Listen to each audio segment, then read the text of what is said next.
वियोगी होगा पहला कवि, आह से उपजा होगा ज्ञान, उमड़ कर आंखों से चुपचाप बही होगी कविता अनजान, बही होगी कविता अनजान।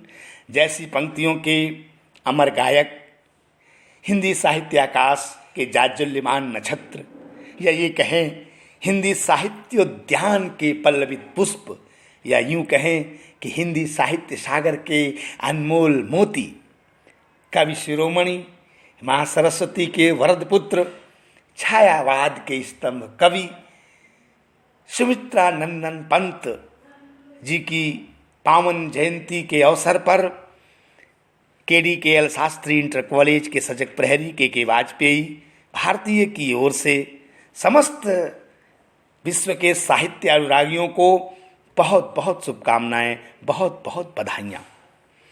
सुमित्रा नंदन पंत जी का जन्म 20 मई सन 1900 ईस्वी में अल्मोड़ा जिले के कौशानी नामक गांव में हुआ था।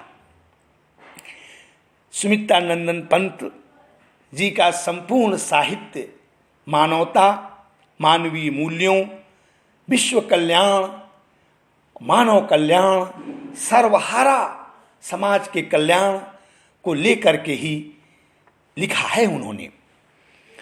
आज हम उनकी रचना रीता की कुछ पंक्तियां उनकी पावन जयंती पर कोड करना चाहते हैं और उन्हें भावांजलि पुष्पांजलि देना चाहते हैं। वो पंक्तियां ये हैं कि अणुयुग बने धरा जीवन हित, अणुयुग बने धरा जीवन हित, स्वर्ग सृजन का साधन, मानवता ही विश्व सत्य, भूराष्ट्र करें आत्मार्पण, धरा चंद्र की प्रीत परस्पर, जगत प्रसिद्ध पुरातन, हृदय सिंधु में उठता, स्वर्ग के ज्वार देख चंद्रानन। अर्थात पंत जी कह रहे हैं कि आज विज्ञान ने बहुत तरक्की कर ली। आज तमाम देशों के पास अणुबम, परमाणु बम, एटम बम जैसी तमाम वैज्ञानिक उपलब्धियां उनके पास हैं, लेकिन वो इन उपलब्धियों को चाहते हैं कि वो इस धरती पर स्वर्ग निर्माण का साधन बने। स्वर्ग निर्माण का मतलब ये हुआ कि इस धरती पर विध्वंस नहीं, सृजन हो। ये वैज्ञानिक युग इस धरा के लिए कल्याणकारी हो, विध्वंसकारी नहीं। इस भावना को ध्यान में रखते हुए आगे कह रहे हैं, क्योंकि मानवता ही विश्व सत्य, भूराष्ट्र करे आत्मार्पण।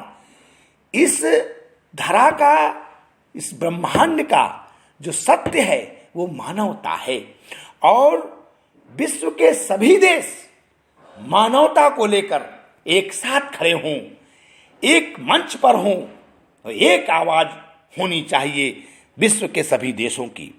और उन्होंने एक बात और कही, हम लोग सुनते चले आ रहे हैं कि धरती और चंद्रमा का बड़ा पुराना प्रेम है, उसको कैसे आज भी हम पहचान पा रहे हैं। इसके लिए उन्होंने जो पंक्तियां लिखी हैं वो समझने लायक हैं।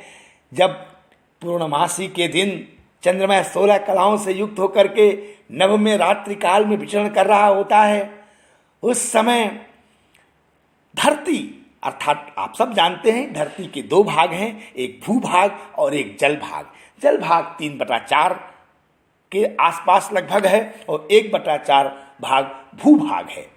और जब चंद्रमा को नभ में विचरण करता हुआ धरती देखती है, अर्थात समुद्र देखता है, तो उसको अपनी बाहों में भर लेने के लिए, मिलन कर लेने के लिए समुद्र में ज्वार आ जाता है। समुद्र उछाल मारने लगता है, और वो उछाल क्यों मारने लगता है? क्योंकि वो अपने प्रिय को, अपने प्रियतम को अपने बाहों में भर लेना चाहता है। ये धरा समुद्र के रूप में चंद्रमा को अपनी बाहों में भर लेना चाहती है। और पंत जी की इस उक्ति के माध्यम से जो कहा जाता है, जहाँ न पहुँचे रवि वहाँ पहुँचे कवि, ये पंक्तियाँ सिद्ध करती हैं सुमित्रा नंदन पंत का की जो काव्य रचना है उससे ये सिद्ध होता है। और अंत में मैं ये जरूर कहना चाहता हूं कि आत्मा के सौंदर्य का शब्द रूप है काव्य। और मानव होना भाग्य है, कवि होना सौभाग्य। मानव होना भाग्य है, कवि होना सौभाग्य। पुनः समस्त साहित्य अनुरागियों को आज सुमित्रा नंदन पंत जी की पावन जयंती पर